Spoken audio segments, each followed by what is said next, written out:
تعرفوا كاملين وليد الركراكي مدرب المنتخب المغربي سوف يعلن عن قائمة المنتخب المغربي يوم الثلاثاء المقبل لمواجهة منتخب زامبيا والكونغو ضمن تصفية المؤهلة لكأس العالم 2026. وفي هذا الفيديو غادي نتوقعوا لائحة المنتخب المغربي لمواجهة منتخب زامبيا والكونغو ضمن تصفية المؤهلة لكأس العالم 2026.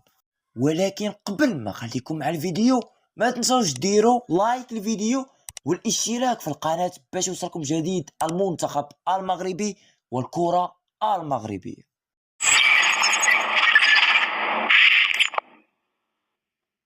نبداو بحراسة المرمى. الأسماء اللي غادي يعيط عليها وليد الركراكي لحماية مرمى أسود الأطلس بطبيعة الحال أولهم ياسين بونو حارس مرمى الهلال السعودي، ومنير المحمدي حارس مرمى الوحدة السعودي، ومهدي بن عبيد حارس مرمى الجيش الملكي. ودابا ندوزو لخط الدفاع ونبداو بقلوب الدفاع. أولهم نايف أقرد لاعب ويست هام يونايتد الإنجليزي، والكابيتان رومان سيس مدافع الشباب السعودي، وأشرف داري مدافع بريست الفرنسي، وعبد الكبير أبقار مدافع ألفيس الإسباني، وشادي رياض لاعب ريال بيتيس الإسباني والمنتقل حديثا إلى نادي كريستال بالاس الإنجليزي.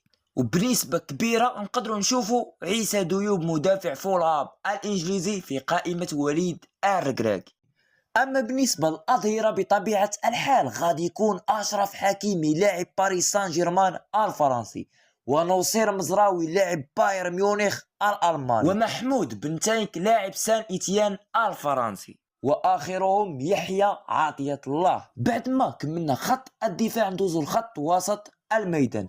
أولهم سفيان أمرابط لاعب مانشستر يونايتد الإنجليزي، وأسامة العزوزي لاعب بولونيا الإيطالي، وبلال الخنوس لاعب جينك البلجيكي، وعودة المايسترو عبد الحميد الصابري لاعب الفيحاء السعودي، وبطل هولندا إسماعيل سيباري لاعب بي اس في ايندهوفن الهولندي، وعز الدين أناحي لاعب أولمبيك مارسيليا الفرنسي، وأمين حارث لاعب أولمبيك مارسيليا الفرنسي. بعد ما كملنا خط وسط الميدان ندوزو الخط الهجوم اللي هنا فين كتكمل قوة المنتخب المغربي.